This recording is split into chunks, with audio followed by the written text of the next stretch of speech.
주일로 주일 예배 오신 우리 성도님들을 환영합니다. 오늘 추수감사 주일입니다.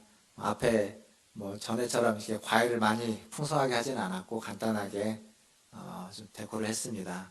오늘 들어오실 때에도 아마 저 뒤에 책자를 받으신 분도 계실 텐데 오늘 예배 마치시고 나가실 때 한 해 동안 또 감사했던 우리 성도님들의 이야기들이 담겨져 있는 책자와 그리고 앞에 데코가 되어 있는 떡, 다 여러분들 드리려고 하나씩 드리려고 준비했습니다. 그래서 오늘 예배 마치시고는 이 두 개를 꼭 받아가시고 그래서 책 읽으시면서 감사를 나누시고 또 맛있는 떡 드시면서 또 기쁨을 나누시기를 바라겠습니다. 오늘 그렇게 기쁨과 감사가 가득한 하루가 되면 추수감사 주일이 되면 좋겠습니다. 다 함께 이 시간 마음을 정돈하시고 일어나서 찬양하심으로 주일 일부 예배를 하나님께 드리겠습니다.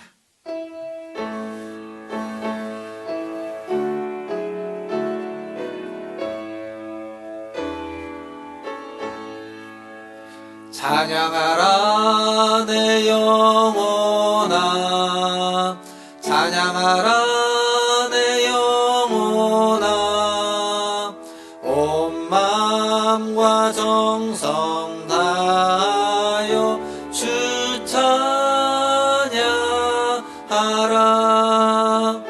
경배하라 내 영혼아 경배하라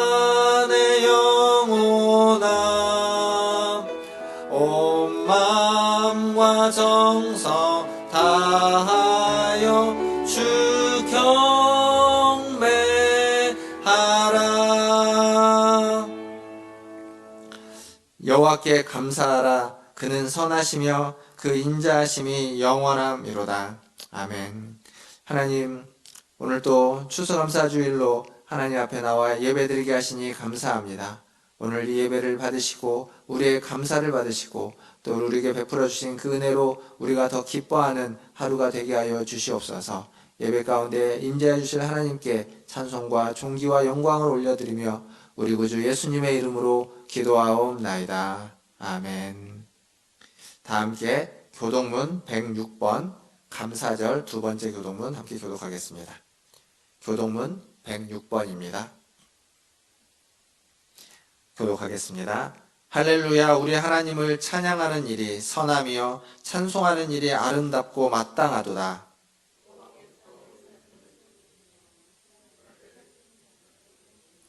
상심한 자들을 고치시며 그들의 상처를 싸매시는도다.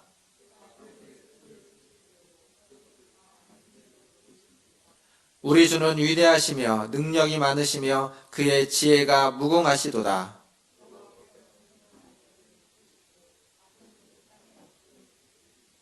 감사함으로 여호와께 노래하며 수금으로 하나님께 찬양할지어다.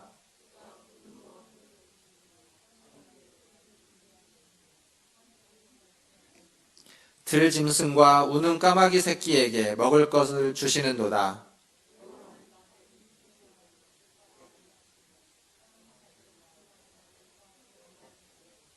여호와는 자기를 경외하는 자들과 그의 인자심을 바라는 자들을 기뻐하시는도다. 아멘. 사도신경으로 신앙을 고백합니다. 전능하사 천지를 만드신 하나님 아버지를 내가 믿사오며 그 외아들 우리 주 예수 그리스도를 믿사오니 이는 성령으로 잉태하사 동정녀 마리아에게 나시고 본디오 빌라도에게 고난을 받으사 십자가에 못 박혀 죽으시고 장사한 지 사흘 만에 죽은 자 가운데서 다시 살아나시며 하늘에 오르사 전능하신 하나님 저리로서 산자와 죽은 자를 심판하러 오시리라. 성령을 믿사오며 거룩한 공회와 성도가 서로 교통하는 것과 죄를 사하여 주시는 것과 몸이 다시 사는 것과 영원히 사는 것을 믿사옵나이다. 아멘. 다 함께 앉으셔서 588장 찬양하겠습니다.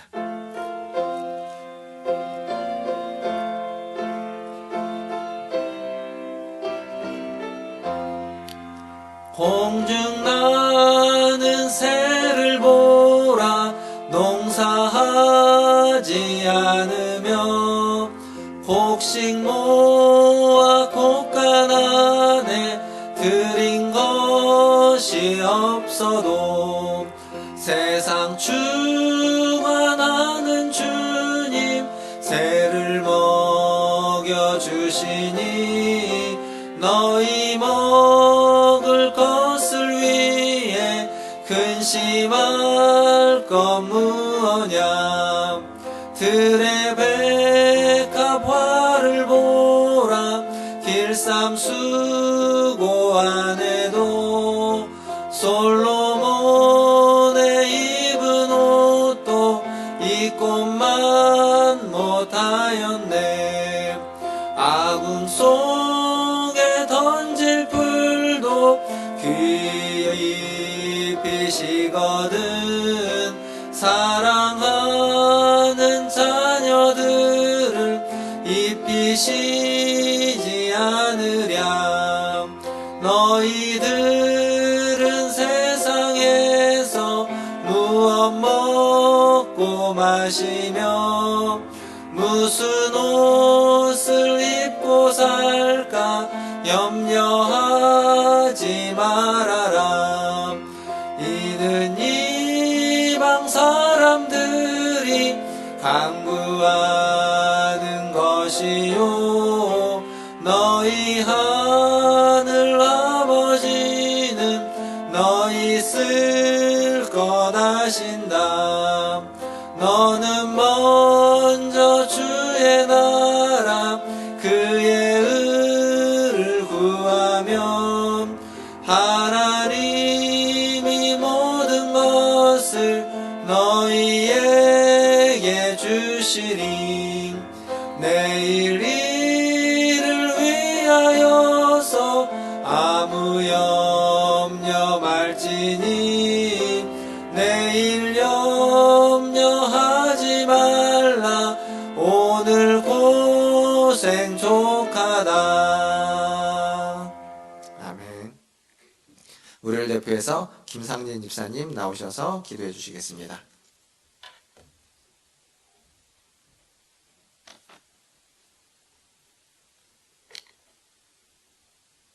기도하시겠습니다.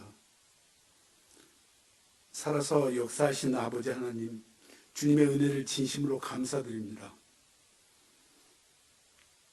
항상 우리 문화촌 제1교회를 사랑하시고 교회 안의 믿음의 권속들이 서로 사랑하게 하심을 감사드립니다.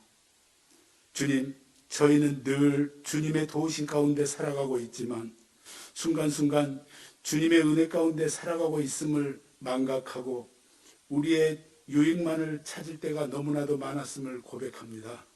주님, 용서하여 주시옵소서. 주님, 지금은 코로나19가 또다시 확진자들이 늘어나는 가운데 있습니다.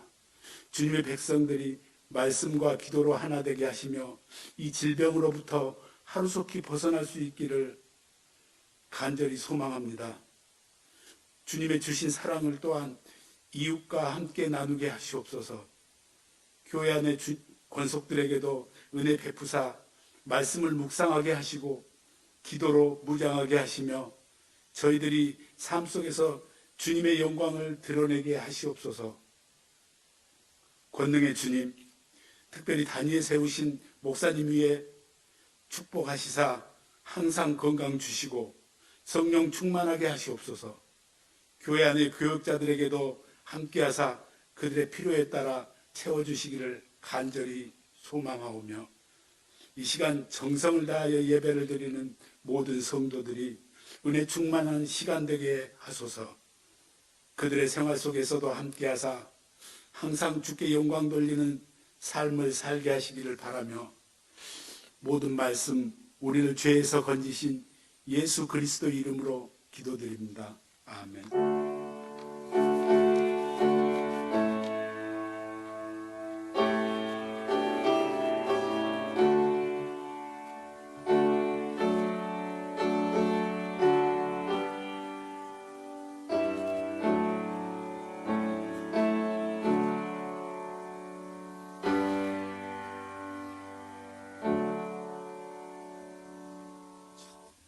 교회 소식 전해드리겠습니다. 오늘 추수감사주일입니다. 한 해 동안 베풀어 주신 하나님 주신 은혜에 감사하는 오늘 하루가 되기를 바라겠습니다. 아까 예배 시작 때도 말씀드렸지만 뒤에 있는 우리 추수감사 북이라고 할 수 있는 우리는 감사 중이라는 이 책자와 그리고 예쁜 떡을 하나씩 받아가시면 좋겠습니다. 포장지가 굉장히 예쁜데요. 포장지에 너무 신경을 많이 쓰느라고 떡이 포장지보다 조금 못합니다. 그래서 너무 서운해하지 마시고 떡이 너무 작다고 서운해하지 마시고 그래도 기쁜 마음으로 떡을 맛있게 드시면 좋겠습니다. 그리고 이 떡은 우리 문대원 집사님 또 광명동에 계시는 문대원 집사님 김민수 권사님께서 찬조해 주셨습니다. 감사합니다.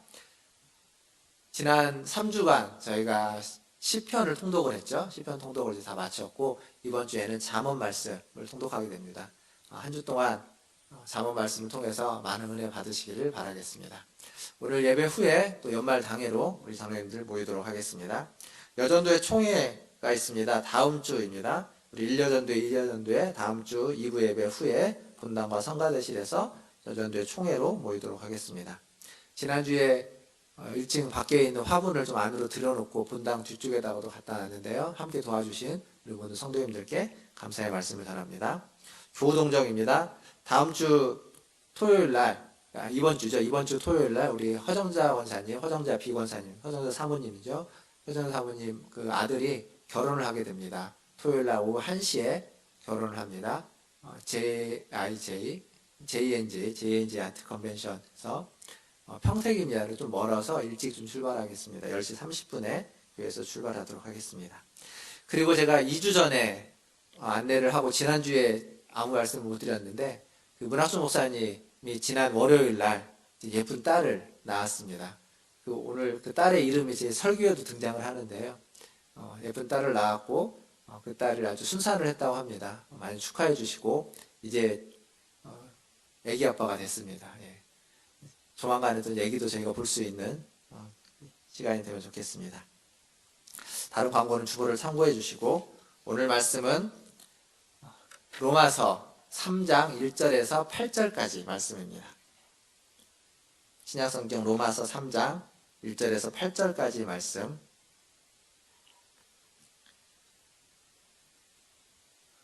저와 한 절씩 교독하도록 하겠습니다.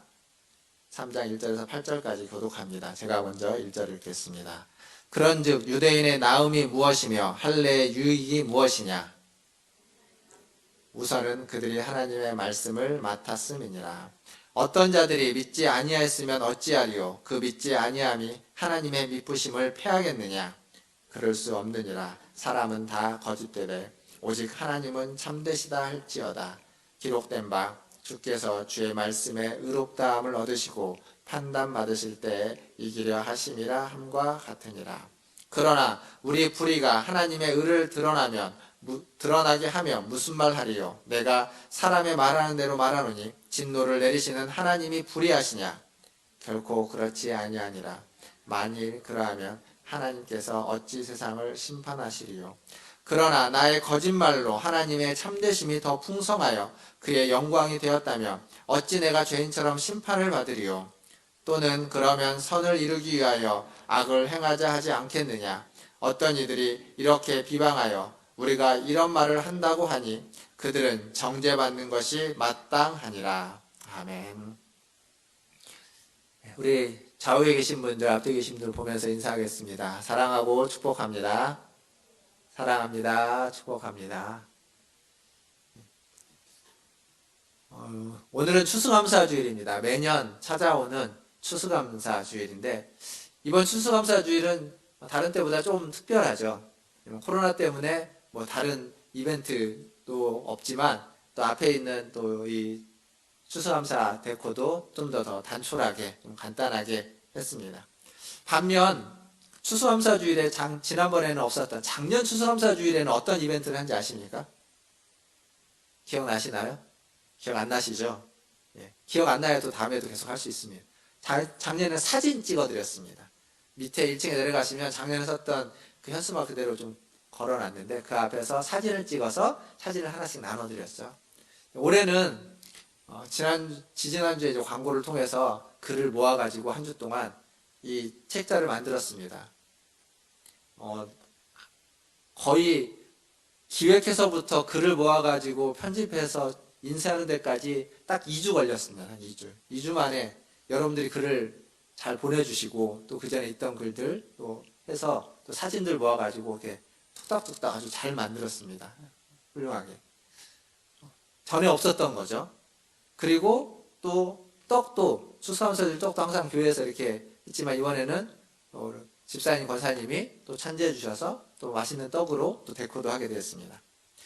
한 해 동안 어려운 시간들을 보냈지만 이렇게 뒤돌아보면 그 어려운 시간 안에도 하나님께 감사할 것들이 있다는 것을 우리는 이 책자 안에를 읽으시면서 알 수 있습니다. 그걸 통해서 내가 감사할 것이 있지만 나 말고 다른 우리의 지체들이 감사하는 내용들을 들으시면서 나의 감사가 그리고 우리의 감사가 더 풍성해지고 더 발가되는 그러한 은혜가 있기를 또한 소망합니다. 이 떡이 이제 있는데요. 원래 이 떡의 이 찬조금은 떡을 위한 것이 아니라 주일 식사를 위한 헌금이었습니다. 근데 코로나 때문에 식사를 이제 할 수 없어서 계속 기다리다가 이제 연말이 지나가면서 본인들에게 또 양해를 구하고 그래서 떡으로 이렇게 대신했습니다. 이 외에도 제가 알고 있기로는 몇 분 더 이미 헌금해 주신 분들이 계시는데 그 헌금들도 또 이렇게 성도들과 함께 식사 대신 떡을 나누는 것으로 사용하면 좋겠다라는 생각이 듭니다. 제가 지금 이 얘기를 왜 하냐면 우리가 지금 오늘 보고 있는 이 말씀이 우리가 지금 이렇게 결정하고 이렇게 하는 상황과 굉장히 유사하기 때문입니다. 오늘 여기 보면 유대인들이 나오죠. 유대인들이 무엇인가를 맡았다고 나옵니다. 하나님의 말씀을 맡았다고 나오죠. 그러니까 주일 헌금을 하시는 분, 주일 식사 헌금을 해주시는 분들이 헌금을 합니다. 그럼 헌금을 교회가 받으면 그것을 식사를 준비하시는 권사님께 전달해 드리죠. 그래서 그 돈으로 이제 반찬을 사고 재료를 사서 식사를 합니다. 근데 돈은 전달이 됐는데 식사를 못 하니까 그 돈을 그냥 맡고 있는 겁니다. 그래서 올해 내내 계속 그걸 가지고 있는 거죠. 근데 그게 본인 것이 아니라 맡은 거기 때문에 어떻게든 사용해야 됩니다. 사실 이 사용함에 있어서 난감한 거죠. 왜냐하면 목적이 있는데 그 돈에 대한 목적이 있는데 마음대로 함부로 쓸 수도 없고 그리고 언제까지 계속 맡고 있을 수도 없고 그것을 헌금하신 분, 내신 분의 뜻과 마음과 취지에 맞게끔 또 적절한 때에 사용해야만 하는 것. 그게 맡은 자의 마음이고 맡은 자의 불편함이고 맡은 자의 고난이고 힘듦이고 수고일 겁니다. 그러니까 누군가로부터 무엇인가를 맡았다는 건 그런 겁니다. 맡았기 때문에 그걸 맡긴 사람의 마음과 뜻을 헤아려서 그걸 제대로 해야만 하는 거죠. 다른 말로 바꾸면 맡긴 사람의 의도와 뜻이 맡은 자에게는 사명이 되는 겁니다. 그러니까 무엇인가를 맡았다는 건 그걸 맡긴 사람이 준 뜻과 의지까지도 가진 그 사명을 가진 것이 되는 거죠. 그래서 내가 맡은 것이 귀하면 귀할수록 가치 있으면 가치 있을수록 그 사명 또한 귀하고 가치 있는 것이 되는 겁니다. 내 것이 아니기에 그것을 맡긴 사람의 마음과 뜻을 헤아릴 필요가 있습니다. 오늘 본문에 등장하는 유대인들이 다 그렇습니다. 유대인들에게는 아주 특별한 것을 하나님이 맡겼습니다. 그 말은 아주 특별한 사명을 주었습니다. 그런데 그 특별한 사명을 그들은 놓쳐버린 거죠. 실패한 겁니다. 그 사명을 망각하고 그들에게 맡긴 것, 자기 것이 아닌데 맡겨진 것을 마치 자기 것인 것처럼 사유화하고 말았습니다. 그게 유대인들의 이야기입니다. 로마서 2장에 사도 바울이 계속 지적했던 죄에 대한 이야기가 그겁니다. 그런데 3장에 들어오자 그 얘기를 들었던 유대인들이 이제 반론을 제기하는 거죠. 이 3장 오늘 우리가 읽었던 1절부터 8절까지는 이 유대인의 세 가지 반론입니다. 물론 실제로 유대인들이 찾아와서 바울에게 이렇게 질문하고 반론하고 항변하는 건 아닙니다. 바울이 유대인들이 할 만한 반론을 가상으로 생각해서 질문을 하고 답하는 겁니다. 이게 이제 수사학적으로 디아트리베라는 방법인데 가상으로 이렇게 물을 거라고 얘기하고 그거에 대한 답변을 하는 거죠. 오늘 이 세 가지 유대인들의 반론을 좀 살펴보려고 합니다. 첫 번째는 유대인의 반론이 1절에 보면 이렇게 적혀 있죠. 그런즉 유대인의 나음이 무엇이며 할례의 유익이 무엇이냐. 그러니까 유대인과 이방인이 모두가 다 똑같은 죄인이고 하나님 앞에서 다 회개할 자라면 그러면 유대인인 것이 무슨 유익이 있고 할례 받은 게 무슨 유익이 있느냐. 마치 우리로 바꾸면 그리스도인이나 그리스도인이 아닌 사람이나 다 똑같다면 뭐하러 교회를 나오고 세례는 뭐하러 받느냐 이렇게 묻는 겁니다. 그에 대해서 바울의 답은 2절입니다. 아주 간단하죠. 아니다라는 겁니다. 유익이 있다라는 겁니다. 그것도 범사에 유익이 많은데 그 중에 가장 중요한 유익은 우리가 하나님의 말씀을 맡은 것이다. 하나님이 우리에게 말씀을 맡겨준 것이다 라는 이야기입니다. 그리고 할례는 하나님의 말씀을 우리가 맡았다라는 증표라는 거죠. 여러분 택배를 보내보신 적 있으시죠? 우체국에 가거나 혹은 어떤 택배회사에서 사람이 와가지고 택배를 보낼 때 보면 어떻게 하냐면 물건을 포장을 합니다. 우리가 포장을 한 걸 가지고 이렇게 우체국에 가지고 가면 종이를 하나 주죠. 거기다가 발신자 그다음에 수신자 받는 사람을 딱 적고 물건 뭔지 적고 무게를 재고 그리고 돈을 내면 송장이라는 걸 발부해 줍니다. 송장. 그럼 그 송장을 물건에 붙이고 그리고 제가 가지고 가죠. 그리고 또 하나는 그 물건을 배송할 사람에게 줍니다. 이 송장이라는 건 무슨 의미냐면 이 물건의 주인이 누구고 그리고 누가 맡았으며 이 물건은 어디로 가야 되는지 목적지까지가 담겨져 있는 거죠. 할례는 그 송장과 같은 겁니다. 할례를 받았다는 건 내가 하나님의 말씀을 맡은 자라는 거고 그 말씀은 누군가에게 가야만 하는 어떤 목적이 있고 목적지가 있는 사명이 있는 말씀이라는 것을 의미하는 겁니다. 그러니까 내가 가지고 있기는 한데 그것이 내 것이 아니라는 겁니다. 한시적으로 일정한 기간 동안만 내가 가지고 있고 반드시 다른 사람에게 전해줘야만 하는 물건이다 라는 것을 의미하는 겁니다. 유대인들의 문제는 하나님의 말씀을 맡았습니다. 그리고 할례라는 송장을 그들이 가지고 있습니다. 그런데 그것을 전해줘야만 하는 사명이 있다는 것을 망각해버린 거죠. 그 송장에 수신자가 있는데 그 수신자에게 가져다 줘야만 하는데 그것을 망각해버리고 자기가 사유해버리고 자기 것으로 생각하는 겁니다. 그러니까 말씀이라는 특권을 맡았습니다. 아주 특별한 은혜이고 특별한 것을 맡았는데 그것이 마치 자기만의 전유물인 것처럼 착각하는 거죠. 그러니까 맡겨준 자, 믿고 맡긴 하나님을 배신하는 겁니다. 여러분이 택배회사에게, 우체국에게 택배 물건을 맡겼는데 그걸 맡은 사람이 가져다 주지 않고 자기 집으로 가지고 와서 뜯어가지고 먹어버리면 그건 여러분의 믿음에 대해서 배반한 거죠. 법적으로 조치를 할 겁니다. 똑같은 겁니다. 하나님이 믿고 맡긴 겁니다. 하나님 믿고 맡겼는데 그 믿음을 배신한 거죠. 배반해버린 겁니다. 사실 우리가 중요한 걸 누군가에게 맡길 때에는 아무에게나 맡기지 않습니다. 택배를 하나 보내도 만약에 그 물건이 중요하다면 그 물건에 보험이라는 걸 들어놓기도 하죠. 그리고 그냥 일반 택배를 보내지 않고 특별하게 좀 더 본인에게 직접 전달될 수 있도록 그에 대한 합당한 돈을 지불하고 그렇게 합니다. 아무에게나 주지 않는 거죠. 귀하면 귀할수록 믿을 만한 사람, 귀하면 귀할수록 신뢰할 만한 사람에게 맡기는 겁니다. 우리도 그럽니다. 하나님도 마찬가지 아니겠습니까? 하나님의 말씀을 맡기는데 아무에게나 맡길까요? 그렇지 않죠. 믿기에, 신뢰하기에 하나님의 말씀을 맡기는 겁니다.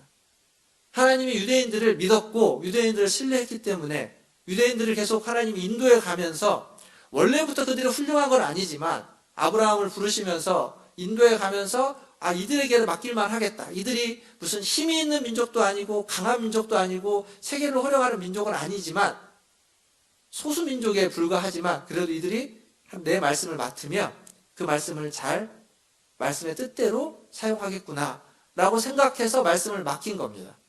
그런데 그 맡긴 취지를 다 망각해버린 거죠. 까먹어버린 겁니다. 하나님의 그 믿음이 하나님의 그 신뢰가 배반당해버린 겁니다. 그게 죄입니다. 유대인들은 이 부분에서 실패해서 하나님 주신 특권을 자신의 개인의 유익과 개인의 이익을 위해서 그리고 개인의 성공과 축복의 도구로 전락시켜버렸습니다. 말씀을 맡았는데 그 말씀을 사용해가지고 자기만을 복을 받기 위해서 자기만을 위해서 우리 민족만을 위해서 우리들만을 위해서 하나님 주신 말씀이다. 저들은 이방인들은 여기서 벗어나 있는 사람들이다 라고 하면서 그 말씀을 원래 취지를 까먹어버리고 개인의 축복의 도구로 전락시켜버리고 말았던 거죠. 사랑하는 성도 여러분, 하나님의 말씀을 주어졌다는 것, 하나님의 말씀을 맡았다는 것, 그건 굉장한 큰 축복입니다. 유대인들도 축복이고 그리스도인에게도 그건 복입니다. 우리에게 말씀이 주어져 있고 우리가 그 말씀을 매일 읽고 매주 듣는다는 것, 묵상한다는 건 굉장히 큰 축복입니다. 동시에 그것은 우리를 사명으로 인도하는 겁니다. 바이러스로 인해서 코로나 때문에 이 혼란해지고 혼미해지고 이 어려운 이 사회에 희망을 주는 사명으로, 경제적인 이유 때문에 혹은 정치적인 입장의 차이 때문에 서로 분열하고 반목하는 이 시대의 사람들 사이에서 화해를 이루는 사명으로, 그리고 더 나아가서 나와 다른 의견 혹은 나와 다른 생각을 가진 사람들과 계속 갈등을 일으키고 때로는 그들을 향해서 분노하고 때로는 그들을 향해서 손가락질하는 그 모든 사람들, 모든 관계들 속에서 피스메이커로 우리를 부르신 사명으로 말씀 우리를 인도해 가는 겁니다. 그런데 그 말씀을 받은 우리가, 그 사명을 받은 우리가 그들과 똑같다면 어떻게 될까요? 우리가 똑같이 갈등을 일으키고 분열을 일으키고 차별을 하고 그리고 그 말씀에 순종하지 않는 것, 그 얘기는 그 사명을 잃어버린 거죠. 말씀의 빛을 비추라는 사명을 망각해버린 겁니다. 말씀의 빛을 비추라는 사명을 잃어버리고 망각했을 뿐만 아니라 그 말씀이 세상에서 이방인 가운데서 모욕을 당하는, 멸시를 당하게 만들어내는, 유대인들이 그랬죠. 2장 후반부에 보면 너희들로 인해서 이방인 가운데 하나님의 이름이 모욕을 당한다 라고 바울이 이야기한 그것이 고스란히 우리에게도 적용되는 이야기 아닐까요? 유대인들의 이 항변에 대한 바울의 첫 번째 답변이었습니다. 너희가 맡은 말씀, 너희에게 맡겨진 그 말씀이 얼마나 귀한지, 그 사명이 무엇인지를 다시 한번 깨달아야 된다라는 거죠.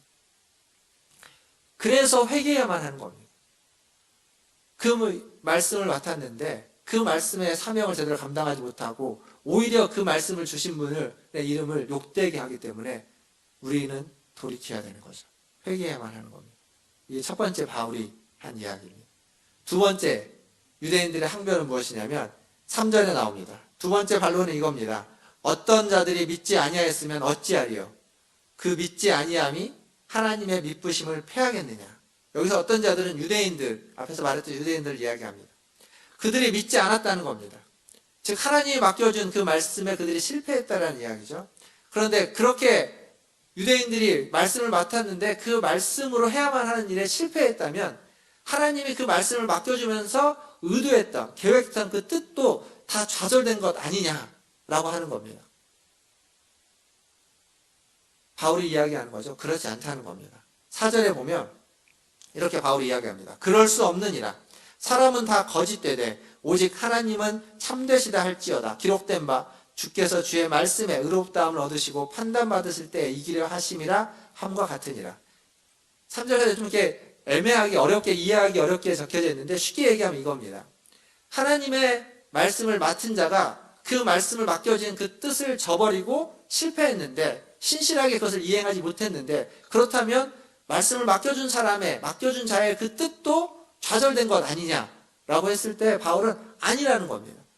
우리가 실패했다고 해서, 우리가 좌절됐다고 해서, 우리가 그것을 신실하게 지켜내지 못했다고 해서 말씀을 맡겨주신 하나님의 뜻조차도 좌절되거나 실패하는 것이 아니라 하나님은 신실하시다, 미쁘신 분이다. 하나님은 반드시 그걸 이루실 거다라는 이야기입니다. 그 예로 4절 후반부에 이 기록된 바라고 한 부분은 시편 51편 4절을 인용했습니다. 시편 51편은 다윗이 바세바와 간음을 한 뒤에 나단으로부터 그 죄를 지적당하죠. 그리고 그것을 깨닫고 회개하면서 자신의 죄를 고백하면서 지은 시편이 바로 시편 51편입니다. 그 시편 안에서 다윗은 자신의 죄를 시인합니다. 자신의 죄를 시인하면서 하나님의 심판은 의롭다고 이야기합니다. 뿐만 아니라 자신의 불의함과 자신의 신실시 못함을 잊지만 그럼에도 불구하고 하나님의 의로움과 하나님의 신실함은 여전히 존재하고 하나님의 신실함은 우리 가운데 함께한다고 고백하고 있습니다. 그게 시편 51편의 이야기입니다. 제가 몇 번 말씀드린 적이 있는 것 같습니다. 남포교회 은퇴 원로 목사님이신 박영선 목사님이 아주 오래전에 쓴 책 하나님의 열심이라는 책이 있죠.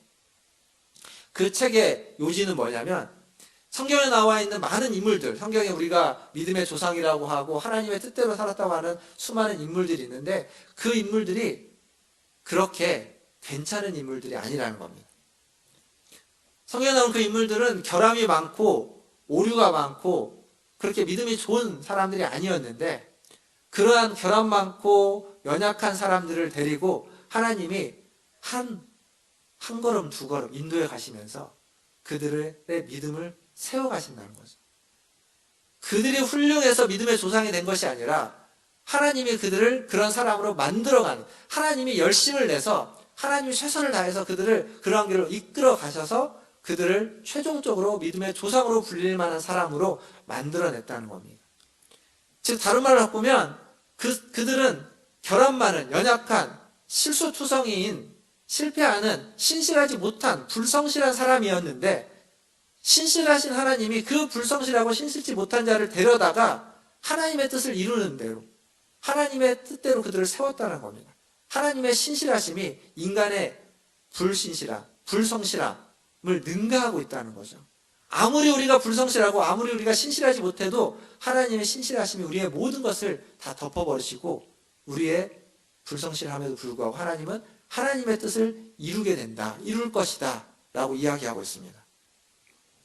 즉 지금 바울이 이야기하는 것도 동일합니다. 유대인의 혹 우리 그리스도인의 불성실과 신실지 못함이 있다 할지라도 하나님의 신실하심은, 하나님의 참되심은 그것을 능가하고 하나님의 그 계획은 절대 훼손되지 않고 이루어질 것이다 라고 이야기하는 겁니다. 하나님의 열심이라는 거죠. 구약성경에 이 여호와의 열심이라는 표현이 여러 군데 나옵니다. 그 중에 제가 두 절만 읽어드리면 이사야서 37장 32절에 이런 말씀이 있습니다.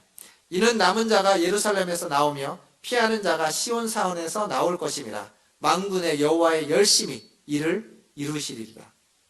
그리고 에스겔 39장 25절에도 이런 말씀이 있습니다. 그러므로 주 여호와께서 이같이 말씀하셨느니라. 내가 이제 내 거룩한 이름을 위하여 열심을 내어 야곱의 사로잡힌 자를 돌아오게 하며 이스라엘 온 족속에게 사랑을 베풀리라. 이 말씀을 보면, 말씀 앞뒤의 맥락을 보면 이스라엘이 죄를 범해서 이제 이스라엘이 망합니다. 망해서 포로로 끌려가는 겁니다. 하나님을 배반했기에, 하나님의 신뢰를 저버렸기에 원수의 손에 넘겨져서 그들은 패망해버리는 거죠. 근데 그게 끝이 아니라는 겁니다. 패망했지만 포로로 끌려갔지만 거기에서 남은 자들을 하나님이 다시 데리고 온다는 겁니다.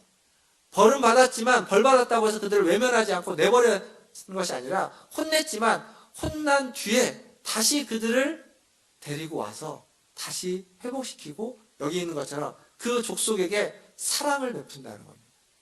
하나님의 열심히 그 일을 이룬다는 거죠. 반드시 이룰 것이다 라고 이야기하는 겁니다.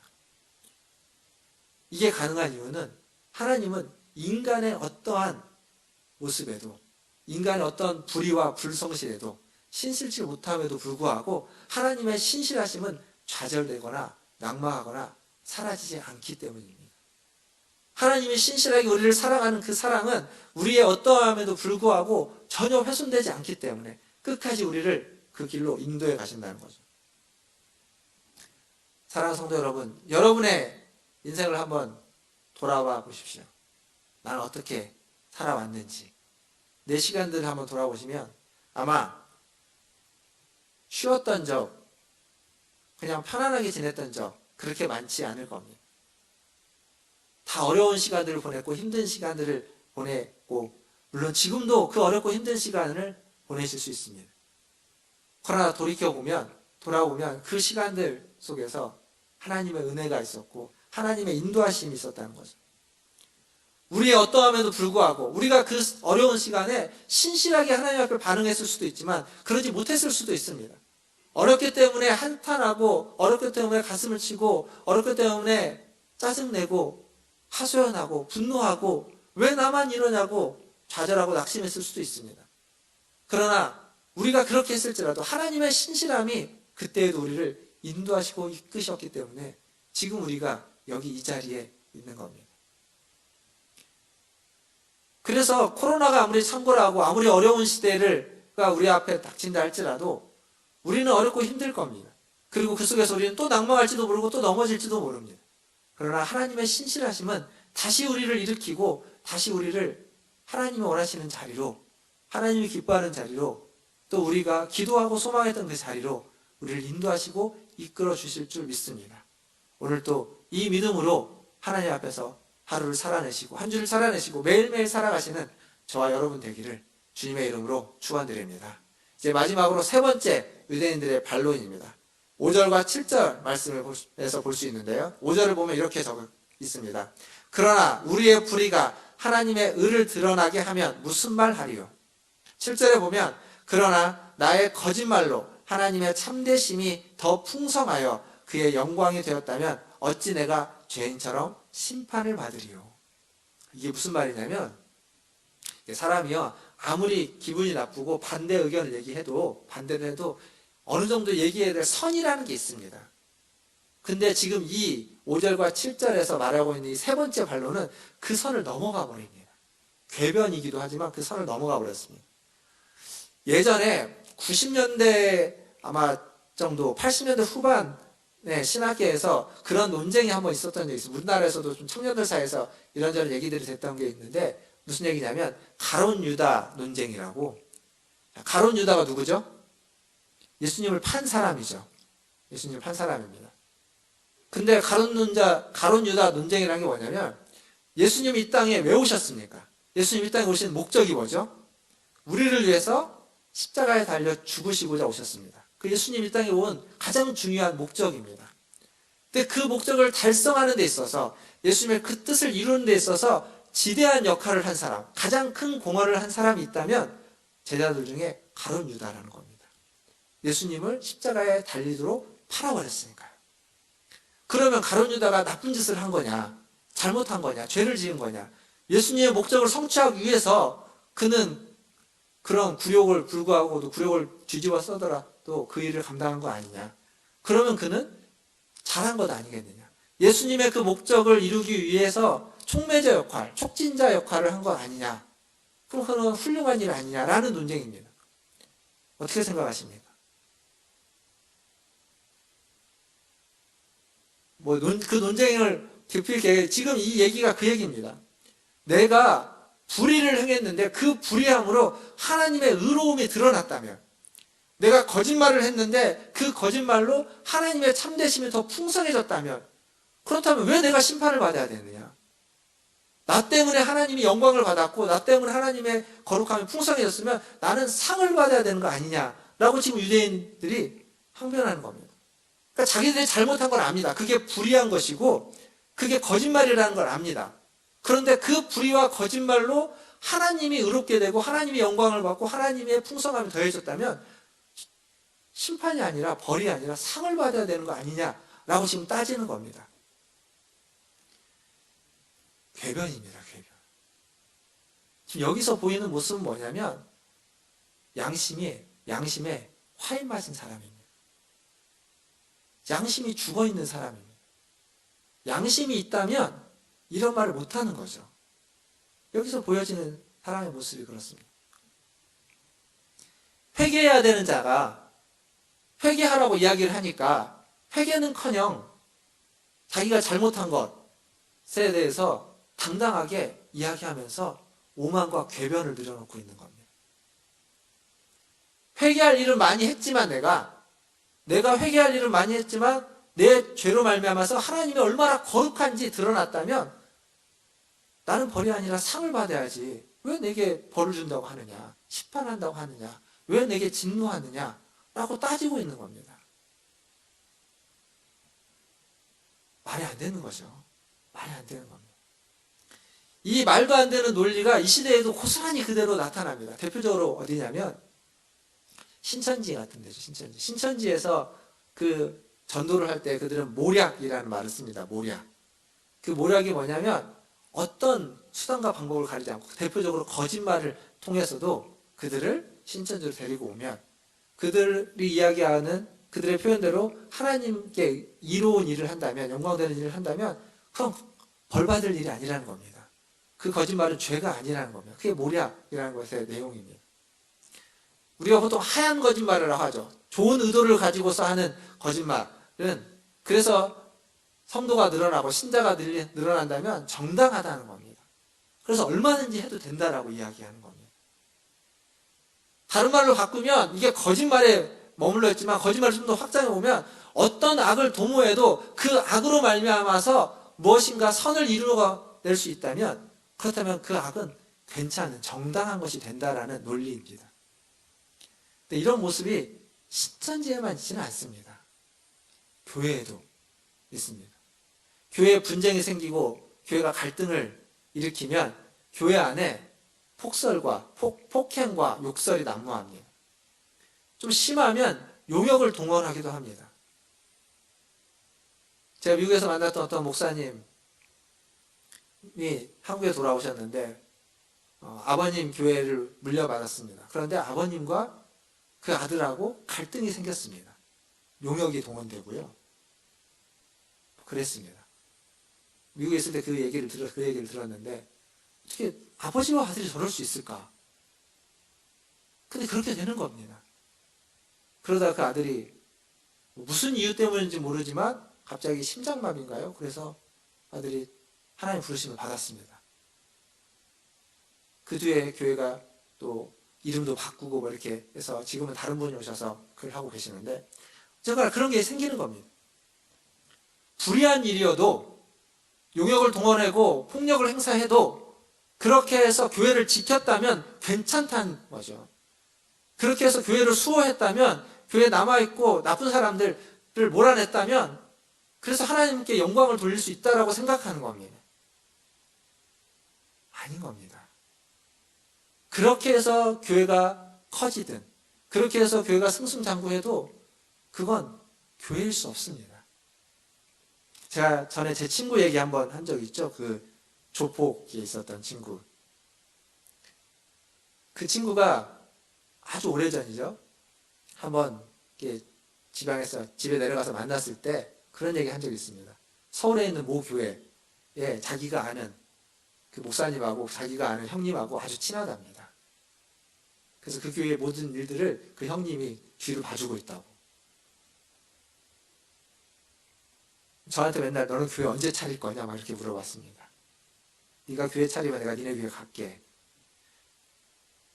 근데 어차피 우리가 그런 식으로 교회가 살아가고 있다면 그리고 그게 정당화되고 있다면 그렇게 해서 교회가 성장하고 그렇게 해서 교회를 지켜내고 있다면 그렇다면 그 교회는 지켜져서는 안 되는 겁니다.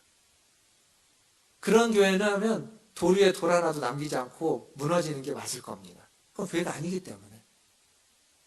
하나님의 신실하심이 우리를 지켜낸다는 건 그런 얘기가 아닙니다. 수단과 방법을 가리지 않고 지켜내는 것이 아닙니다. 아무리 좋은 주장도 아무리 좋은 가치도 그 가치를 지켜내는 방법과 그 과정에서 그에 합당하지 못한다면 아무리 좋은 가치를 지켜내는데 그것을 지켜내기 위한 모든 과정이 다 악으로서 점철되어 있다면 그렇다면 그 좋은 가치가 좋은 가치일 수가 없습니다. 그건 그에게만 좋은 가치일 겁니다. 다른 이들에게는 좋은 가치가 아닌 거죠. 말씀을 정리하겠습니다. 제가 아까 문학종 목사님 그 딸이 등장한다고 했는데 그 딸이 태어났죠. 지난 월요일 날 태어났습니다. 보통 아이가 태어나면 이름을 바로 못 짓는데 우리 문 목사님 이름을 벌써 지었습니다. 이름이 지유입니다. 지유. 문지유. 태어난 지 아직 일주일밖에 안 됐습니다. 지유가 사람 무시를 하려면 몇 년이나 걸릴까요? 우리가 보면 사람은요 태어나면 사람인데 사람 무시를 하려면 최소 몇 년에서 1, 20년 걸리겠죠. 참 사람 무시를 한다는 게 굉장히 어려운 거라는 겁니다. 쉽지 않은 겁니다.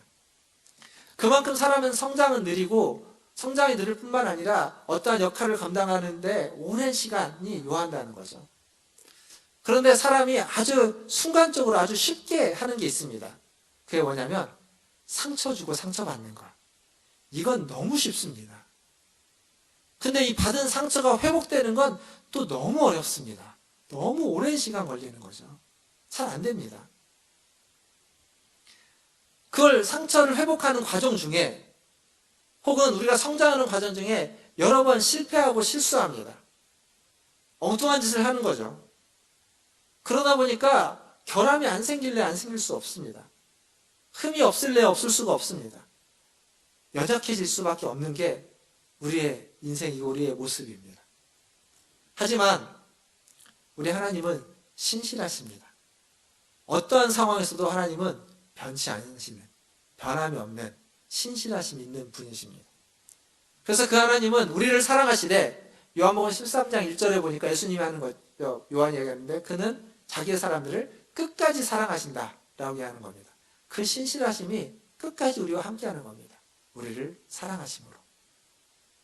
그래서 그 하나님이 아브라함을 믿음의 조상이 되는, 믿음의 조상의 반열에 오를 때까지 아브라함이 막 좌충우돌을 하고 거짓말하고 난리를 치지만 거기까지 이끌어가는 겁니다.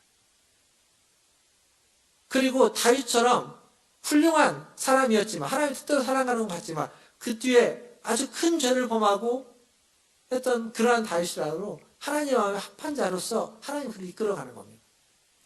그래서 로마서를 쓰고 있는 사도 바울은 하나님을 대적해서 하나님을 믿는 사람들을 잡아 옥에 가두는 핍박했던 대표자인데 그러한 사람까지도 하나님이 이끌어 오셔서 이 로마서를 쓰도록 하나님의 사도로서 그를 인도해 가는 겁니다.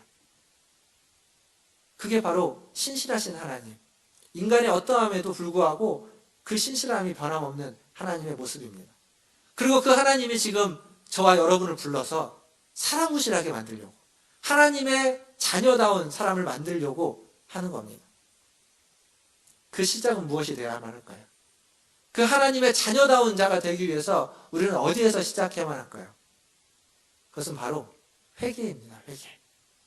오늘 이 말씀 시작하면서 맨 첫 번째 유대인의 반론에 바울의 답변이 회개해야 된다라는 것이었죠. 마지막도 마찬가지입니다. 우리가 읽었던 8절 마지막에 보니까 이런 말씀이 있습니다. 이 같은 자들은 정죄받는 것이 마땅하다. 그렇습니다. 우리는 유대인이나 우리나 정죄받는 것이 마땅합니다. 정죄받는 것이 마땅하다는 건 정죄받았으면 그 다음에 해야 될 건 회개하는 겁니다. 회개하면 정죄받고 다시 일어나는 겁니다. 다시 일으켜가는 거죠. 정죄받아 마땅한 우리들이기에 우리의 신앙의 회복의 1순위는 회개해야만 하는 겁니다. 회개할 수 있는 은혜.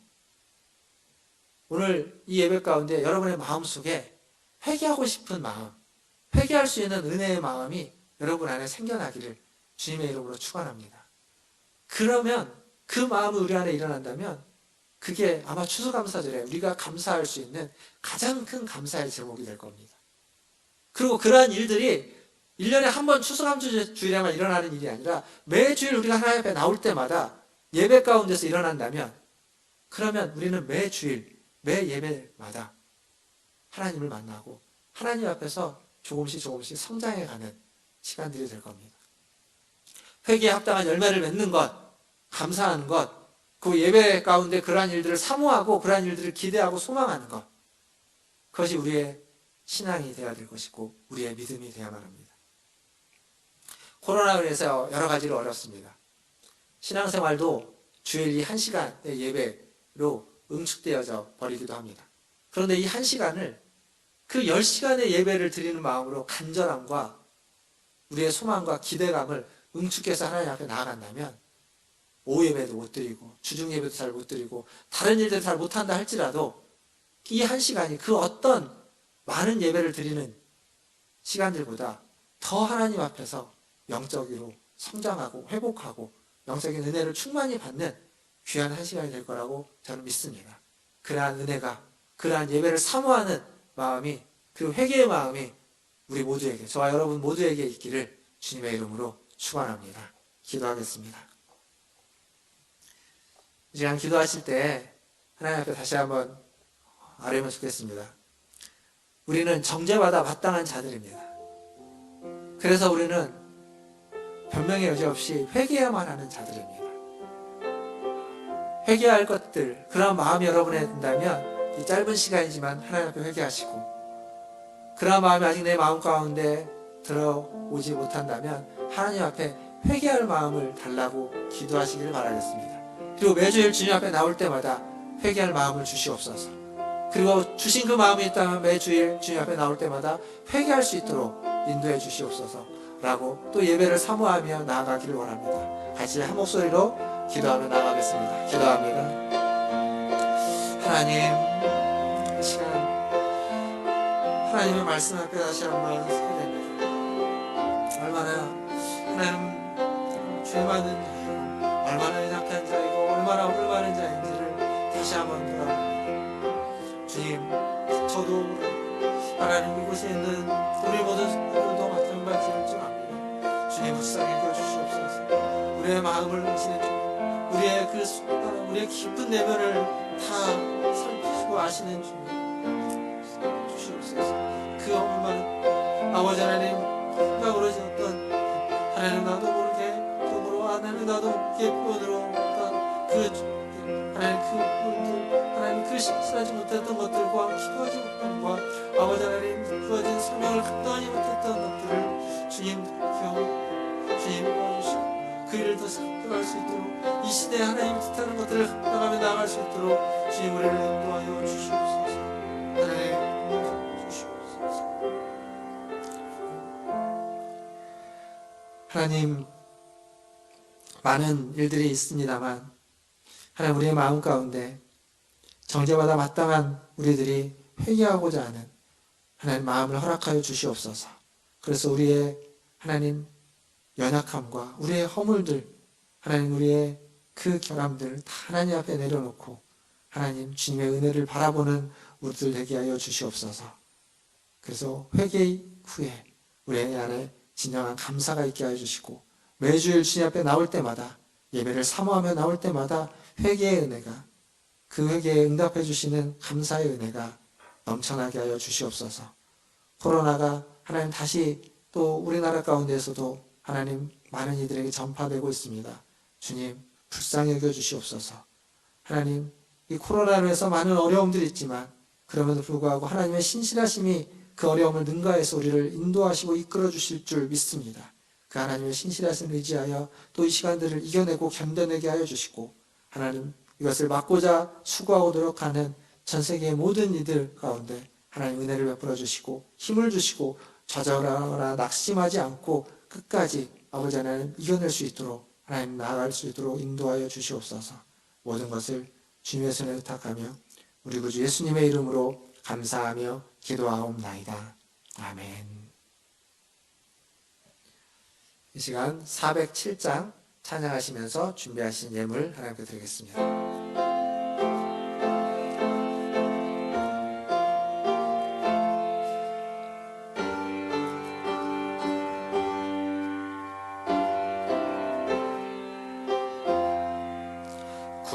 구주와 함께 나 죽었으니 구주와 함께 나 살았도다.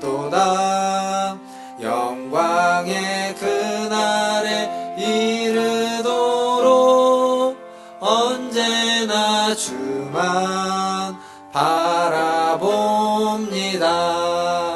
언제나 주는 날 사랑하사 언제나 새 생명 주시나니 영광의 그날에 이르도록 언제나 주만 바라봅니다. 맘속에 시험을 받을 때와 무거운 근심이 있을 때에 주께서 그때도 같이 하사 언제나 나를 도와주시네. 언제나 주는 날 사랑하사 언제나 새 생명 주시나니 영광의 그날에 이르도록 언제나 주만 바라봅니다.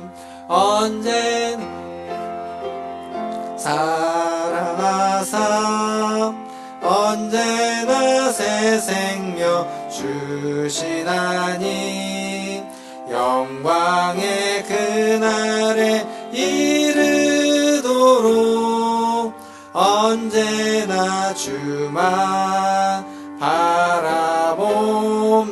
3절입니다. 뼈 아픈 눈물을 흘릴 때와 쓰라린 마음으로 단식할 때 주께서 그때도 같이 하사 언제나 나를 생각하시네. 언제나 주는 날 사랑하사 언제나 새 생명 주시나니 영광의 그날에 이르도록 언제나 주만 바라봅니다. 내 몸의 약함을 아시는 주 못 고칠 질병이 아주 없네. 외로운 날이나 기쁜 때나 언제나 나와 함께 계시네.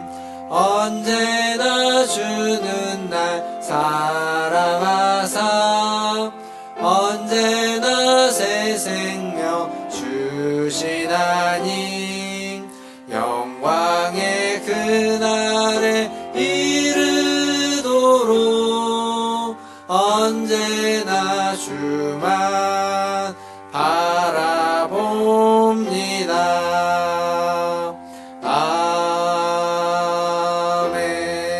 아멘. 하나님,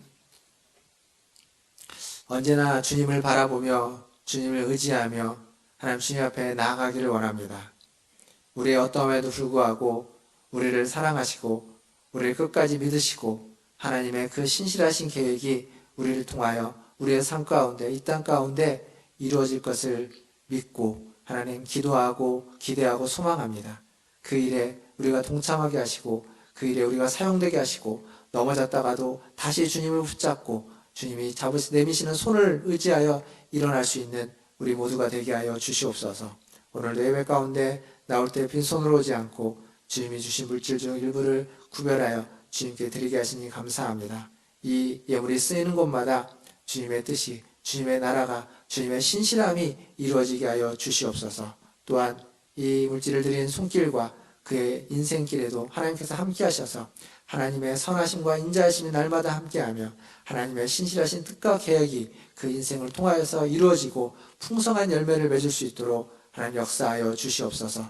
때로 넘어졌을 때, 때로 좌절했을 때, 낙심했을 때, 때로 마음에 아버지 하나님 그 믿음이 옅어졌을 때에도 하나님 슬손 놓지 말아주시고 다시 한번 일으켜 세우셔서 하나님 앞에 나아갈 수 있도록 하나님 앞에 이끌려올 수 있도록 인도하여 주시옵소서. 모든 것을 주님의 손에 의탁하며 지금은 우리를 죄에서 구원하여 주신 우리 구주 예수 그리스도의 은혜와 아버지 하나님의 크고 무한하신 사랑하심과 성령 하나님의 유료교통 충만하심이 하나님의 신실하심을 의지하여서 우리의 연약함을 내려놓고 주님을 사모하며 매주일 주님 앞에 나올 때마다 회개에 합당한 열매를 맺으며 예배를 사모하는 우리 문화전제일교회 모든 성도들 위에와 그들의 자녀손들과 가정과 직장과 일터 위에 주의 복음을 들고 사역하는 선교사님들과 사역자들 위해 코로나19를 대처하기 위해 쓰는 모든 의료진과 방역당국과 연구진들 위해 그리고 이 세계와 열방들 위해 이제로부터 영원토록 함께 있을지어다. 아멘.